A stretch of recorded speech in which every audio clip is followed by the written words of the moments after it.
Item ಯಾವುದೇ ಇರಲಿ try ಮಾಡಿ ಆಚಿ ಚಿಕನ್ ಮಸಾಲಾ. ಆಚಿ ಚಿಕನ್ ಮಸಾಲಾ. ಚರ್ಚೆಯಲ್ಲಿ ಮತ್ತೊಬ್ಬರು ಅತಿಥಿ ಭಾಗಿಯಾಗಿದ್ದಾರೆ. ಹುನಗುಂದ ವಿಧಾನಸಭಾ ಕ್ಷೇತ್ರದ ಶಾಸಕರು ವಿಜಯಾನಂದ ಕಾಶಪ್ಪನವರು ನೇರ ಸಂಪರ್ಕದಲ್ಲಿದ್ದಾರೆ. ಸರ್ ನಮಸ್ತೆ, ಕಾರ್ಯಕ್ರಮಕ್ಕೆ ಆತ್ಮೀಯ ಸ್ವಾಗತ. ನಾಯಕತ್ವದ ಗೊಂದಲ ಕಾಂಗ್ರೆಸ್ ಪಾಳೆಯದಲ್ಲಿ, ಸಿದ್ದರಾಮಯ್ಯನವ್ರನ್ನ ಕೆಳಗಿಳಿಸಬೇಕು ಅಂತ ಡಿ.ಕೆ. ಶಿವಕುಮಾರ್ ಶತಪ್ರಯತ್ನ ಮಾಡ್ತಿದ್ದಾರೆ. ಬಜೆಟ್ ಮಂಡನೆ ಆಗುತ್ತಾ ಇಲ್ವಾ ಅನ್ನುವಂಥ ಗೊಂದಲ.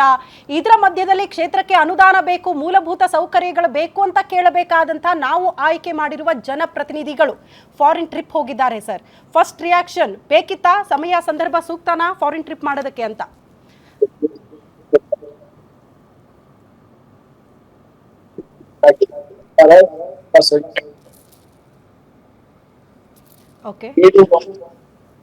ಓಕೆ, ವಾಯ್ಸ್ ಬ್ರೇಕ್ ಆಗ್ತಿದೆ ಸರ್. ಮತ್ತೊಂದು ಸಾರಿ ನಾವು ನಿಮ್ಮನ್ನ ಸಂಪರ್ಕ ಮಾಡ್ತೀನಿ, ಮತ್ತೆ ರಿಯಾಕ್ಷನ್ ತಗೊಳ್ತೀನಿ ನಾನು ನಿಮ್ದು. ಹೇಳಿ. ಕರೆಕ್ಟ್ ಆಗಿದೆ, ಅದು ನೀವು ಹೇಳಿದ ಪ್ರಶ್ನೆ ಚೆನ್ನಾಗೇ ಇದೆ. ಯಾಕಂದ್ರೆ ಸಮಯ ಸಂದರ್ಭ ಅನ್ನೋದು ಎಲ್ಲಾ ಸಮಯನೂ ಸರಿನೇ ಇರ್ತದೆ. ಯಾಕಂದ್ರೆ ಯಾವಾಗಾದ್ರೂ ಶಾಸಕರು ಎಲ್ಲರೂ ಒಂದ್ ಕಡೆ ಬ್ರೇಕ್ ತಗೊಂತಾರೆ, ಫಾರಿನ್ ಟ್ರಿಪ್ ಹೋಗ್ತಾರೆ, ಕೆಲವು ಖಾಸಗಿಗೆ ಹೋಗ್ತಾರೆ, ಸ್ವಂತ ವಿಷಯಕ್ಕೆ ಹೋಗ್ತಾರೆ, ಕುಟುಂಬದ ವಿಷಯದಲ್ಲಿ ಹೋಗ್ತಾರೆ. ಇವರೆಲ್ಲರೂ ಒಟ್ಟಾಗಿ 4 ತಿಂಗಳಿಂದ ಯೋಚನೆ ಮಾಡ್ತಾ ಇರಂತೆ, ಮಾತಾಡ್ತಾರೆ. 4 ತಿಂಗಳಿಂದ ಚರ್ಚೆ ಮಾಡ್ತಾರೆ ಅಂತ ಒಟ್ಟಿಗೆ ಸೇರ್ಕೊಂಡು ಹೋಗಬೇಕು ಅಂತ ತೀರ್ಮಾನ ಮಾಡಿದಾಗ ಅದರೊಳಗೆ ಹೋಗಿ ಬರ್ಬೋದು. ಆತರ ಏನ್ ತಪ್ಪಾಗಲಿಲ್ಲ, ಅದು ಒಳ್ಳೆ ಸಂದರ್ಭನೇ. ಆದ್ರೆ ಬಿಜೆಪಿ ಜೆಡಿಎಸ್ ಶಾಸಕರದ್ದು ಏನ್ ಪ್ರಾಬ್ಲಮ್ ಆಗಿದೆ, ಏನಾಗಿದೆ, ಬಿಜೆಪಿ ಶಾಸಕರು ಜೆಡಿಎಸ್ ಶಾಸಕರು ಅವ್ರ ಮನೆಯಿಂದ ಈಚೆಗೆ ಬರೋದಿಲ್ಲ. ಫಾರಿನ್ ಹೋಗೋದಿರ್ಲಿ ಬಿಡಿ, ಮನೆಯಿಂದ ಈಚೆಗೆ ಬಂದು ರಸ್ತೆಗೆ ಹೋಗಿ ಜನಗಳ ಕಷ್ಟ ಸುಖ ಏನು, ದುಡ್ಡು ಹಣ ಬಂದಿದೆಯಾ ಇಲ್ವಾ ಅದ್ರ ಕೇಳಿ. ರಾಜಾಜಿನಗರ ಬಿಜೆಪಿ ಶಾಸಕ, ರಾಜಾಜಿನಗರದಲ್ಲಿ 5 ತಿಂಗಳಾಗಿದೆ ಒಂದು ರೋಡ್ ಕಟ್ ಮಾಡಿ. ಶಾಸಕ ಒಂದು ದಿನ ಆ ಜಾಗ ಬಂದಿಲ್ಲ, ನಾಟ್ ಇವನ್ ಸಿಂಗಲ್ ಡೇ. ಶಾಸಕರಿದ್ದಾರೆ ಸರ್. ಸರ್, ನಿಮ್ಮದೇ ಪಕ್ಷದ ಶಾಸಕರು, ಒಂದು ರಿಯಾಕ್ಷನ್ ತಗೊಳ್ತೀನಿ. ವಿಜಯಾನಂದ ಕಾಶಪ್ಪನವರು ಮತ್ತೊಮ್ಮೆ ಸಂಪರ್ಕಕ್ಕೆ ಸಿಕ್ಕಿದ್ದಾರೆ. ಸರ್, ನನ್ನ ಪ್ರಶ್ನೆ ಅರ್ಥ ಆಯ್ತು ಅಂತ ಭಾವಿಸ್ತೀನಿ. ಸಮಯ ಸಂದರ್ಭ ಸೂಕ್ತನ? ಕ್ಷೇತ್ರದ ಬಗ್ಗೆ ಕಾಳಜಿ ಇರಬೇಕಾದ ಜನಪ್ರತಿನಿಧಿಗಳು ಫಾರಿನ್ ಟ್ರಿಪ್ ಮಾಡ್ತಾ ಇರೋದು ಸರಿನಾ ಅಂತ? ಅಲ್ಲ, ಹೋಗೋದು ತಪ್ಪೇನಿದೆ? ಹೋದ್ರೆ ಏನು, ಇದೇ ಕಾರಣಕ್ಕೆ ಹೋಗ್ತಾರೆ. ಶಾಸಕರು ಮನುಷ್ಯರಲ್ವಾ? ಅಲ್ಲಲ್ಲ, ಯಾಕೆ ಯಾವ ಸಮಯ ಅಂತಂದ್ರೆ ಏನು ನಿಗದಿ ಮಾಡಿದಾರ? ಅಲ್ಲಲ್ಲ, ಇವರು ಈ ಕೇಂದ್ರ ಸರ್ಕಾರದ ನರೇಂದ್ರ ಮೋದಿ ಅವರು ಎಷ್ಟು ಟ್ರಿಪ್ ಮಾಡಿದ್ರು ಈ ದೇಶದಲ್ಲಿ? ಎಷ್ಟು ದುಡ್ಡನ್ನ, ದೇಶದ ದುಡ್ಡು, ಜನರ ತೆರಿಗೆ ಹಣವನ್ನ ಹಾಳು ಮಾಡಿದ್ರು? ಅದು ಅವಶ್ಯಕತೆ ಇತ್ತ? ಇವರು ಒಬ್ಬ ಶಾಸಕರು ಏನು, ಶಾಸಕರ ಅಂದ ತಕ್ಷಣ ಅವ್ರ ಮನುಷ್ಯರಲ್ವಾ? ಅವ್ರು ಹೋಗೋದ್ ಬೇಡವಾ? ಅವ್ರಿಗೆ ಪರ್ಸನಲ್ ಜೀವನ ಇಲ್ವಾ?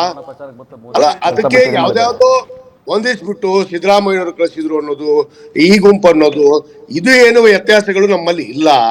ಅದಕ್ಕೆ ಸೂಕ್ತ ನಿರ್ಧಾರವನ್ನ ನಮ್ಮ ಹೈಕಮಾಂಡ್ ಅನ್ನೋದಿದೆ, ಅದು ಮಾಡುತ್ತೆ. ಇದನ್ನ ಅನಾವಶ್ಯಕವಾಗಿ ಇವತ್ತು ಜನರ ಮೊದಲೇ ಗೊಂದಲವನ್ನು ಉಂಟು ಮಾಡುವಂತ ಕೆಲಸ ಈ ವಿರೋಧಿಗಳು, ಈ RSS ಗುಂಪುಗಳು ಇದು ನಿರಂತರವಾಗಿ. ಯಾಕಂದ್ರೆ ನಮ್ಮ ಸರ್ಕಾರದ ವಿರುದ್ಧ ಮಾತಾಡಕ್ಕೆ ಇವ್ರಿಗೆ ಏನೂ ಉದ್ದೇ ಇಲ್ಲ, ಯಾವ್ದು ಅಂಶಗಳೇ ಇಲ್ಲ ನಮ್ಮ ವಿರುದ್ಧ ಮಾತಾಡಕ್ಕೆ.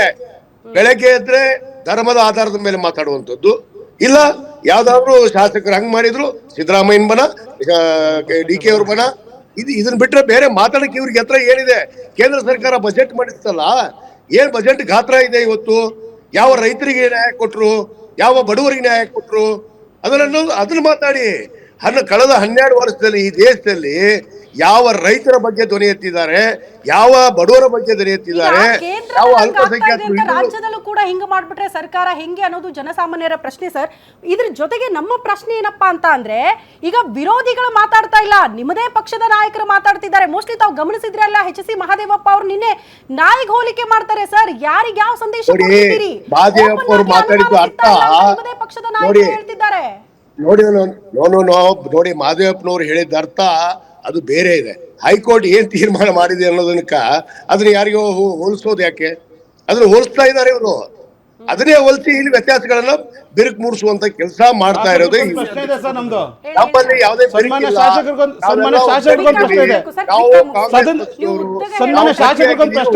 ಬೆಳಗಾವಿ ಸದನದಲ್ಲಿ ಸದನ ಮಾಡ್ಬೇಕಾದ್ರೆ ನೀವು ಟಿಪ್ಪು ಸುಲ್ತಾನ್ ಬಗ್ಗೆ ಆಚರಣೆ ಮಾಡಿ ಅಂತ ನೀವು ನೋಟಿಸ್ ಕೊಡ್ತೀರಲ್ಲ, ಬೆಳಗಾವಿ ಸದನದಲ್ಲಿ ಒಂದು ಅಲ್ಲಿ ಸದನದಲ್ಲಿ ನಡಬೇಕಾದ್ರೆ ನೀವು ಡೈವರ್ಷನ್ ಮಾಡ್ತೀರಲ್ಲ, ಸರ್ಕಾರಕ್ಕೆ ನೀವು ಶಾಸಕರಿಗೆ ಸರ್ಕಾರನೇ ಆಚರಣೆ ಮಾಡಲ್ಲ, ಆ ಸಮುದಾಯನೇ ಆಚರಣೆ ಮಾಡಲ್ಲ, ನೀವು ಬಂದು ಬರ್ತಾನೆ ಆಚರಣೆ ಮಾಡಲ್ಲ, ಲೆಟರ್ ಕೊಟ್ರಲ್ಲ ನೀವು. ನಿಮ್ಗೇನು ಅನ್ಸಿಲ್ಲ ಶಾಸಕರು? ಇವ್ರದ್ದು, ಟಿಪ್ಪು ಸುಲ್ತಾನ್ ಅವ್ರದ್ದು. ದೇವೇಗೌಡರು ಮಾತಾಡ್ರಿ, ಆಚಾರ್ಯ ಟಿಪ್ಪು ಸುಲ್ತಾನ್ನ ಏನು ನಿಮ್ಗೆ ಒಪ್ಪಕ್ಕಾಗಲ್ಲ. ಅವನು ಅಲ್ಪಸಂಖ್ಯಾತ ಮುಸ್ಲಿಮರ ಅವನ ಕಿತ್ತಾಕ್ರಿ ಸಂವಿಧಾನದ ಸಂವಿಧಾನದಲ್ಲೇ ಡಾಕ್ಟರ್ ಬಾಬಾ ಸಾಹೇಬ್ ಅಂಬೇಡ್ಕರ್ ಅವರು ಚಿತ್ರವನ್ನು ಹಾಕಿ ಹೋಗಿದ್ದಾರೆ. ಅದನ್ನ ನೋಡಿ ಮೊದಲು ಯಾವ ದೇಶದಲ್ಲಿ ಹುಟ್ಟಿದ್ರಿ, ಯಾವ ದೇಶದಲ್ಲಿ ಅನ್ನೋದನ್ನ ಅರ್ಥ ಮಾಡ್ಕೊಳ್ಳಿ. ನೀವು ಭಾರತೀಯದಲ್ಲಿ ಜಾತ್ಯತೀತ ತಳಹದಿ ಮೇಲೆ ನಡೀತಾ ಇದ್ರಿ, ಸಂವಿಧಾನದ ಅಡಿಯಲ್ಲಿ ನಡೀತಾ ಇದ್ರಿ ಅನ್ನೋದನ್ನ ಅರಿವಿಟ್ಕೊಂಡು ನಡೆಯುವಂತ ಕೆಲಸ ಮಾಡ್ರಿ. ಸುಮ್ಮನೆ ಒಬ್ಬನ ಮತಾಂಧ ಮಾಡಿದ ಅವನು ವಿರೋಧ ಮಾಡೋದು, ಧರ್ಮದ ಆಧಾರದ ಮೇಲೆ ಮಾತಾಡುವಂಥದ್ದು ಬಿಟ್ಟು ಯಾವ ದೇಶದಲ್ಲಿ ಇದೀರಿ ಅನ್ನೋದನ್ನ ನೀವು ಯಾವ ದೇಶದಲ್ಲಿ ಇದೀರಿ ಅನ್ನೋದನ್ನ ಅರ್ಥ ಮಾಡ್ಕೊಂಡಿದ್ರಿ. ನಿಮ್ಮ ಯಾವ ದೇಶದಲ್ಲಿ ಇದೀರಿ ಸ್ವಾಮಿ? ನಿಮ್ಮ ಬೇಡ ಇದ್ರೆ ಬೇರೆ ದೇಶ ಕಟ್ಕೊಳ್ರಿ. ಪ್ರಶ್ನೆ ಕೇಳಬೇಕು ಸರ್. ಅಲ್ಲ ನಿಮ್ಗೆ ಬೇರೆ ದೇಶ ಕಟ್ಕೊಳ್ರಿ. ಟಿಪ್ಪು ಸುಲ್ತಾನ್ ಬಗ್ಗೆ ಹೋಗ್ತಿರಲ್ಲ, ಟಿಪ್ಪು ಸುಲ್ತಾನ್ ಒಬ್ಬರೇನಾ? ಒಬ್ಬರೇ ನೀವು ಡೈವರ್ಟ್ ಮಾಡಕ್ಕೆ ಹೋಗ್ತಿಲ್ಲ. ಈ ದೇಶನ ಡೈವರ್ಟ್ ಮಾಡಿ ಉತ್ತರ ಕರ್ನಾಟಕ ಅಭಿವೃದ್ಧಿ ಅಯ್ಯೋ ನಮ್ಗೆ ಗೊತ್ತಿಲ್ಲ ಸ್ವಾಮಿ. ಬನ್ನಿ ನನ್ನ ಕ್ಷೇತ್ರಕ್ಕೆ ಬನ್ನಿ, ನನ್ನ ಕ್ಷೇತ್ರಕ್ಕೆ ಬನ್ನಿ. ನಿಮ್ ತಾಕತ್ತು ಇದ್ರೆ ಸುಮ್ಮನೆ ಮಾತಾಡೋದು ಹೋಗೋದು. ಯಾವ ವಿಷಯ ಚರ್ಚೆ ನಡೀತಾ ಇದೆ ಅದರ ಮೇಲೆ ಮಾತಾಡಿ. ಟಿಪ್ಪು ವಿಚಾರ ಹಾಕಿಸ್ತಾರೆ ಇವರು. ಹೌದು, ಅವ್ರು ನಮ್ಮ ದೇಶದ ಏನು ಪ್ರಜೆ, ನಮ್ಮ ದೇಶದ ಯೋಧ, ವೀರ.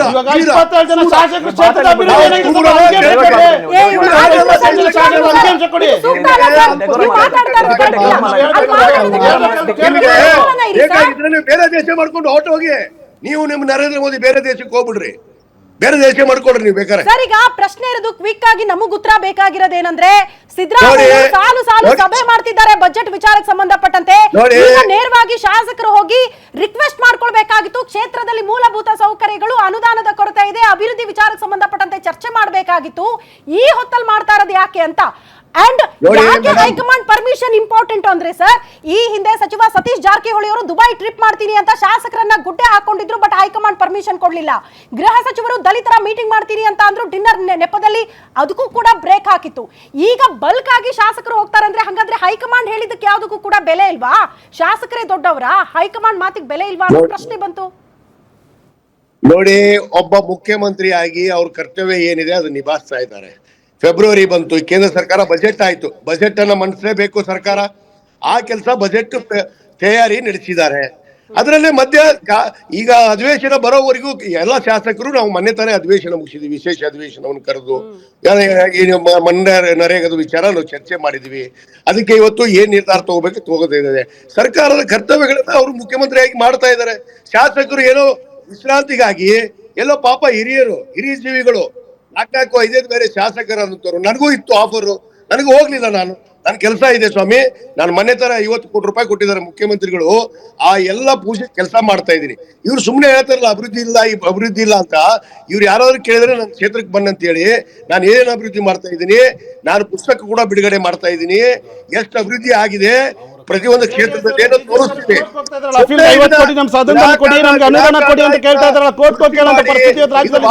ಚರ್ಚೆ ಮಾಡಿ ಇದು ಜನರಲ್ಲಿ ಸತ್ಯಕ್ಕೆ ದೂರವಾದಂತದ್ದು. ಇದು ಇವರು ಮಾಡ್ತಾ ಇರೋದು ಸತ್ಯಕ್ಕೆ ದೂರವಾದಂತದ್ದು. ಶಾಸಕರು ವಿಶ್ರಾಂತಿಗೆ ಹೋಗೋ ತಪ್ಪೇನಿದೆ ರೀ? ಯಾಕೆ ಹೋಗ್ಬಾರ್ದ? ನಾವು ಮನುಷ್ಯರಲ್ವಾ?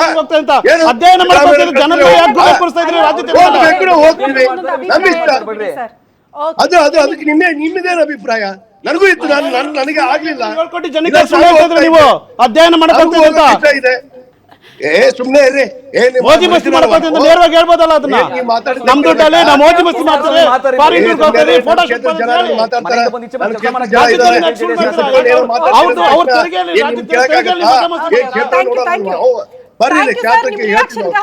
ಇಷ್ಟೊತ್ತು ಗ್ಯಾರಂಟಿ ನ್ಯೂಸ್ ಜೊತೆ ಮಾತನಾಡಿದಕ್ಕಾಗಿ ಧನ್ಯವಾದಗಳು ಅಂತ ಹೇಳ್ತಾ 3 ಜನಕ್ಕೂ ಕೂಡ ಧನ್ಯವಾದಗಳು. ಎನಿವೆ, ಶಾಸಕರು ಯಾವ ಸಂದೇಶ ಕೊಡ್ತಿದಾರೋ ಗೊತ್ತಿಲ್ಲ. ಕೃಷಿ ಅಧ್ಯಯನಕ್ಕೆ ಹೋಗ್ತಾ ಇದೀವಿ, ಆ ಸ್ಟಡಿ ಮಾಡಕ್ ಹೋಗ್ತಾ ಇದೀವಿ ಅಂತಿದ್ದಾರೆ. ಬಟ್ ಸ್ಟಡಿ ಮಾಡ್ಕೊಂಡು ಅಟ್ಲೀಸ್ಟ್ ಬಂದ ಮೇಲೆ ಅದ್ರ ಬಗ್ಗೆ ಇನ್ಫಾರ್ಮೇಶನ್ ಕೊಡಿ. ನಿಮ್ಮದೇ ಕ್ಷೇತ್ರದ ಜನತೆಗೆ, ರಾಜ್ಯದ ಜನ ಕೇಳಲ್ಲ, ನಿಮ್ಮ ಕ್ಷೇತ್ರದ ಜನ ಕೇಳ್ತಾರೆ, ಅವ್ರಿಗೆ ಉತ್ತರ ಕೊಡಬೇಕಾಗುತ್ತೆ ಅಂತ ಜವಾಬ್ದಾರಿಯುತ ಸ್ಥಾನದಲ್ಲಿ ಇರೋರು